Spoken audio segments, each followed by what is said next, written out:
అందరికీ నమస్కారం. మన ఆయుర్వేదం ప్రోగ్రామ్కి అందరికీ స్వాగతం.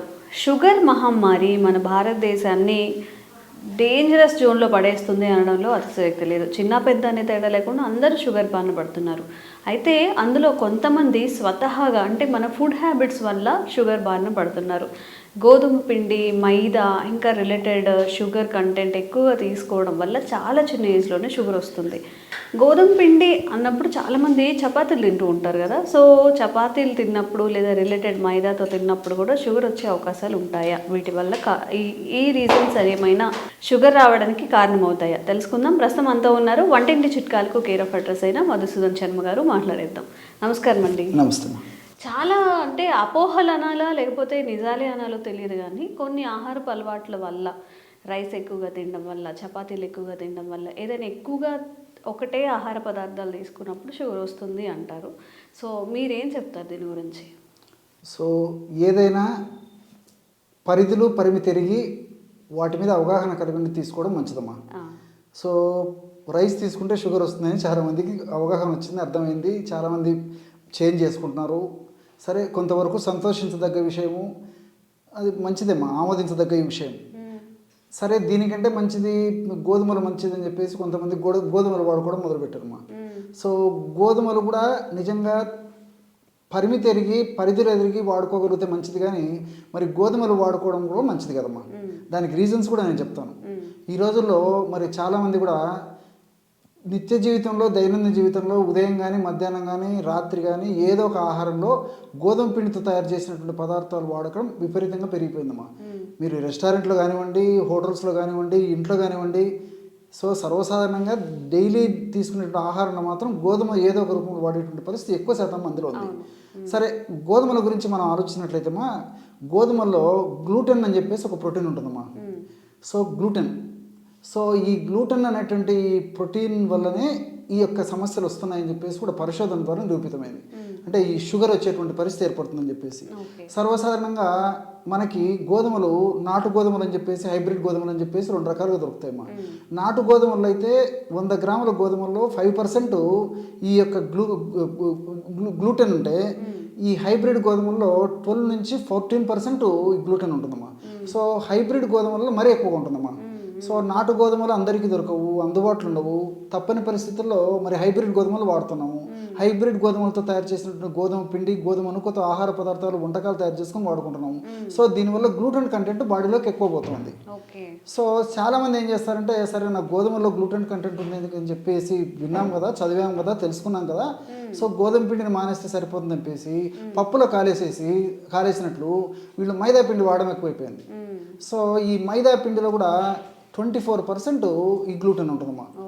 సో గోధుమలోనే మనం పర్సెంటేజ్ ఒక రకం అనుకుంటే, మైదా పిండిలో 24% ఈ యొక్క గ్లూటెన్ ఉంటుంది.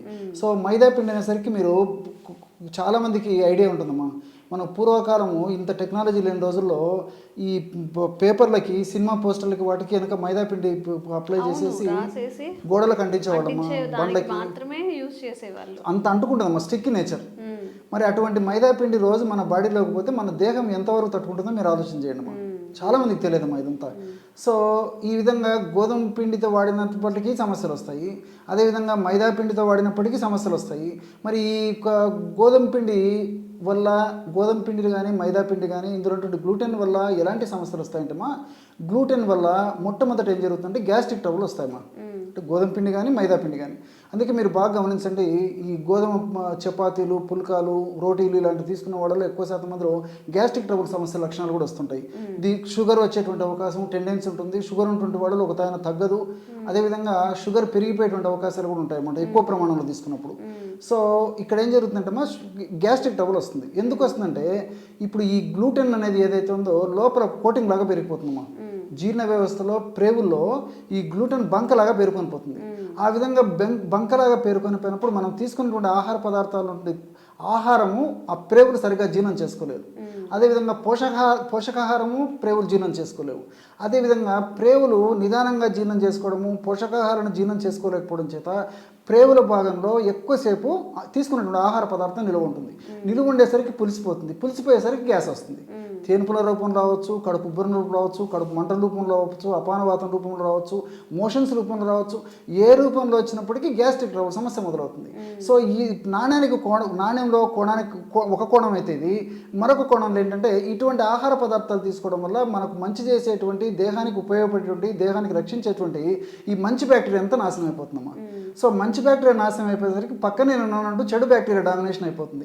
సో ఈ చెడు బ్యాక్టీరియా పెరగడం వల్ల మరింత అనర్థమైనటువంటి సమస్యలు, అంటే ఈ బీపీ రావడము, హార్మోనల్ ఇంబ్యాలెన్సెస్ రావడము, వెయిట్ పెరిగిపోవడము, అదేవిధంగా మెదడుకు సంబంధించిన కొన్ని సమస్యలు రావడము, ఇలాంటి అనేక రకాలైన సమస్యలు కూడా మరి ఈ యొక్క చెడు బ్యాక్టీరియా పెరిగిపోవడం వల్ల వచ్చేటువంటి పరిస్థితి ఏర్పడుతుంది అనమాట. ఇది ఒకటి. రెండవది, ఈ గ్లూటెన్ యొక్క గుణం ఏంటంటే మనకు జీర్ణ వ్యవస్థకు దగ్గరలో పొట్ట భాగంలో ప్యాంక్రియాజ్ అనేటువంటి గ్రంథి ఉంటుందమ్మా. ఆ ప్యాంక్రియాజ్ అనే గ్రంథిలో కొన్ని రకాల సెల్స్, ఐలెట్ ఆఫ్ లాంగర్హెన్స్ అని చెప్పేసి కొన్ని కణాలు ఉంటాయి. ఆ కణాలే ఇన్సులిన్ ఉత్పత్తి చేస్తాయి. మన దేహంలో మెటబాలిజం జరగాలన్నా, మరి మంచి శక్తి రావాలన్నా ఖచ్చితంగా ఇన్సులిన్ యొక్క పాత్ర ఎంతో అవసరం అనమాట. సో ఇక్కడ ఏం జరుగుతుందంటే ఇన్సులిన్ ప్రొడక్షన్ తగ్గిపోతుంది. మనం తీసుకునే ఆహార పదార్థాలు, ముఖ్యంగా పిండి పదార్థాలు జీర్ణం కావాలంటే ఇన్సులిన్ అవసరం. సో ఇన్సులిన్ ఉత్పత్తి తగ్గిపోతుంది. ఎప్పుడైతే ఇన్సులిన్ ఉత్పత్తి తగ్గిపోతుందో మనం కొద్దిగా ఆహారం తీసుకున్నప్పటికీ అది చక్కెరగా మారి బ్లడ్లో చాలాసేపు ఉండేటువంటి పరిస్థితి ఏర్పడుతుంది. దానివల్ల షుగర్స్ పెరిగిపోయేటువంటి పరిస్థితి ఏర్పడుతుందమ్మా. ఇలా వివిధ రకాల కారణాల వల్ల గోధుమ పిండిలో ఉన్నటువంటి కానీ, మైదా పిండిలో ఉన్నటువంటి కానీ ఈ గ్లూటెన్ వల్ల ఇలాంటి సమస్యలన్నీ కలుగుతున్నాయి. అంటే గ్యాస్ట్రిక్ ట్రబుల్ సమస్య నుంచి మరి షుగర్ సమస్య వరకు కూడా కలుగుతున్నాయి. వచ్చిన సమస్యలు కూడా మరీ పెరిగిపోతున్నాయమ్మా. మరి చాలామంది ఇంకొక విధంగా ఆలోచన చేస్తారు, మరి ఇన్ని సమస్యలు డాక్టర్ గారు చెప్తున్నారు, దీనికి పరిష్కారం కూడా ఏదైనా ఉంటుంది కదా అని చెప్పేసి. సో మనసు ఉంటే మార్గం ఉంది. మరి ఆలోచన విధానం మనం సక్రమంగా సరి చేసుకొని అవగాహన కలిగి ఉంటే వీటిని మనం సక్రమంగా వినియోగించుకున్నట్లయితే ఆ గ్లూటెన్ మనం ఏమి చేయకుండా కూడా చేసుకోవచ్చమ్మా. ఎలాగంటే ఇప్పుడు గోధుమ పిండితో కానీ, తర్వాత ఈ మైదా పిండితో కానీ పుల్కాలు, చపాతీలు, రోటీలు ఇలాంటి తయారు చేసుకుంటామమ్మా. ఇలాంటి తయారు చేసుకున్నప్పుడు ఏం చేయాలంటే, సర్వసాధారణంగా ఇలాంటి తయారు చేసుకున్నప్పుడు మనం ఈ నిల్వ పచ్చళ్ళు కానీ, లేకపోతే ఈ పొళ్ళు కానీ, ఏదో పౌడర్స్ కానీ నంచుకోవడానికి వీటికి వాడుకుంటుంటాం. అదేవిధంగా కాస్త పెరుగు, మజ్జిగ ఇలాంటివి ఏదో మిక్స్ చేసుకొని వాడుకుంటుంటాం. సో ఇవన్నీ ఒక ఎత్తు అయితే, ఆ యొక్క పదార్థాలు రోటీ ఇలాంటివి తీసుకున్నప్పుడు ఏం చేయాలంటే ఇంచుమించు 1/2 కేజీ నుంచి 1/2 కేజీ వరకు ఆకుకూరలు కానీ, కూరగాయలతో కానీ చేసినటువంటి కర్రీస్ తినాలి. సో ఎప్పుడైతే ఆకుకూరలతో లేదా కూరగాయలతో చేసినటువంటి కర్రీస్ మనం తింటామో ఈ పుల్కాలు, చపాతీలు, రోటీలు ఉన్నటువంటి గ్లూటెన్ ఏదైతే ఉందో పేగులకు అంటుకోకుండా ఆ ఆకుకూరలు, కూరగాయలు ఉంటే ఫైబర్ యొక్క ప్రభావం చేత బయటికి తోసుకొని వచ్చేస్తుందమ్మా. సో ఎప్పుడైతే బయటికి తోసేసుకొస్తుందో అప్పుడు ఈ గ్లూటెన్ యొక్క ప్రభావం మన బాడీ మీద పడకుండా ఉంటుంది. చాలామందికి అవగాహన లోపం చేత ఇట్లా చేస్తారు. రెండవ ప్రత్యామ్నాయం ఏంటంటేమా, సో కేవలము ఈ యొక్క గోధుమ పిండినే, మైదా పిండినే కాకుండా మల్టీగ్రెయిన్ రోటీస్ కానీ, అదేవిధంగా మల్టీ మిలెట్స్లో కలుపుకోవడం కానీ, లేదా ప్రధానంగా మల్టీగ్రెయిన్స్ అనుకోండమ్మా, ఇవన్నీ గ్రెయిన్స్కి సంబంధించినవి కాబట్టి. సో ఈ మల్టీగ్రెయిన్ పిండిలో ఇది కలుపుకొని తీసుకోవచ్చు. ఉదాహరణకి 1 కిలో గోధుమలు తీసుకున్నాం అనుకోండి, 1/2 కిలో రాగులు, అదేవిధంగా 100 గ్రామ్స్ సోయా అన్నీ కలిపేసి మిషన్లో పట్టించేసి దాంతో పౌడర్ చేసుకొని పిండి రూపంలో తయారు చేసుకొని పుల్కాలు, చపాతీలు, రోటీలు లాంటి తయారు చేసుకొని వాడుకోవడం వల్ల కూడా ఎలాంటి ఇబ్బంది ఉండదమ్మా. అందుకే నేను ఇంతకుముందే చెప్పాను, మనసు ఉంటే మార్గం ఉందని చెప్పేసి. చాలామంది అవగాహన లోపంతోనే ఇలాంటి సమస్యలు ఎదుర్కొంటున్నారు. సరే, ఇవన్నీ ఒక ఎత్తు. కొంతమందికి అసలు గ్లూటెన్ అంటే పడకపోయేటువంటి పరిస్థితి ఉంటుంది. ఇంకొంతమందికి మరి ఈ గోధుమల్లో, మైదా పిండిలో గ్లూటెన్ కొద్ది శాతం వాడినప్పటికీ ఇబ్బంది అయ్యేటువంటి పరిస్థితి కొంతమందికి ఉంటుందమ్మా. ఈ నేపథ్యంలో ప్రపంచవ్యాప్తంగా వివిధ దేశాల్లో పరిశోధనలు జరిగి కూడా మరొక రకమైన కొత్త వీట్ గోధుమలను మార్కెట్లోకి తీసుకురావడం జరిగిందమ్మా. వీటిని బక్ వీట్ అమ్మా. సో బక్ వీట్ గోధుమలు అని చెప్పేసి మార్కెట్లో దొరుకుతున్నాయి. ఈ బక్ వీట్ గోధుమల్లో బొత్తిగా గ్లూటెన్ ఉండదమ్మా. సో దీంట్లో ఫైబర్ బాగుంటుంది, పోషకాంశాలు బాగుంటాయి, మరి శరీరానికి కావాల్సినటువంటి అన్ని న్యూట్రియంట్స్ ఇంచుమించు అన్నీ ఉంటాయి. సో అలాంటి వాళ్ళు ఎవరన్నా కావాలంటే మరి బక్వీట్ గోధుమలు కూడా మనం ఈ రీప్లేస్లో, అంటే గోధుమ పిండికి కానీ మైదా పిండికి రీప్లేస్లో బక్వీట్ గోధుమలతో పిండి కానీ, తర్వాత నూక కానీ తయారు చేసుకొని వాడుకోవచ్చు అమ్మా. కాబట్టి ఈ పద్ధతిలో మరి గ్లూటెన్తో ఇబ్బంది లేకుండా మరి గోధుమలు కానీ, మైదా కానీ, లేకపోతే అవి వద్దనుకుంటే నేను చెప్పినట్టు బక్వీట్ కానీ వాడుకోవడం వల్ల, మరి దీనివల్ల ముఖ్యంగా ఏంటంటే ఈ బక్వీట్ గోధుమలు వాడుకోవడం వల్ల ఫ్యాటీ లివర్ రాదు, షుగర్ రాదు, అదేవిధంగా ఈ లివర్ సంబంధించినటువంటి సమస్యలు రాకుండా ఉంటాయి, కొలెస్ట్రాల్ పెరగకుండా ఉంటుంది, బరువు పెరగకుండా ఉంటారు, హార్మోన్ డిస్టర్బెన్సెస్ రాకుండా ఉంటాయి, మల్టిపుల్ బెనిఫిట్స్ కూడా ఈ బక్వీట్ వల్ల కలుగుతాయమ్మా. సో ఒకటి కొంచెం రేట్ ఎక్కువైనప్పటికీ వాడుకోగలిగినటువంటి వాళ్ళైతే బక్వీట్ వాడుకోవడం మంచిది.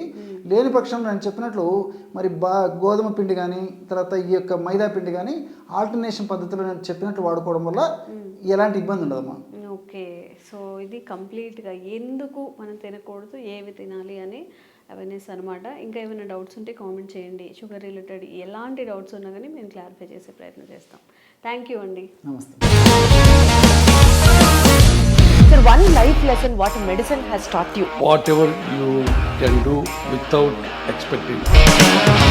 బట్ ఐ రియలీ బిలీవ్ మన పాజిటివ్ యాటిట్యూడ్ ఉంటేనే మనం ఏదైనా సాధించగలం. గట్ని మనం కరెక్ట్గా డీల్ చేసినట్లయితే అది మనకి పాజిటివ్ హార్మోన్స్ని రిలీజ్ చేస్తుంది. షుగర్ వచ్చిన వాళ్ళ పరిస్థితి ఏంటి? పొట్ట దగ్గర పెరిగితే దాన్ని ఆండ్రాయిడ్ అంటారు, ఆండ్రాయిడ్ ఫోన్ కదా. అసలు థాట్స్ ఎందుకు వస్తాయి? బ్రెయిన్ డెడ్ అంటే దానికి ప్రపంచం అంతా కూడా కొన్ని నిర్దిష్టమైనటువంటి లక్షణాలు ఉన్నాయి. మానసికంగా ధైర్యంగా ఉంటే క్యాన్సర్ జయించవచ్చు. You are a doctor for a cause sir, అంతే. వాళ్ళకి వచ్చిన ఆదాయం కాకుండా ఫ్రీ సర్వీస్ ఎంతమందికో చేస్తారు.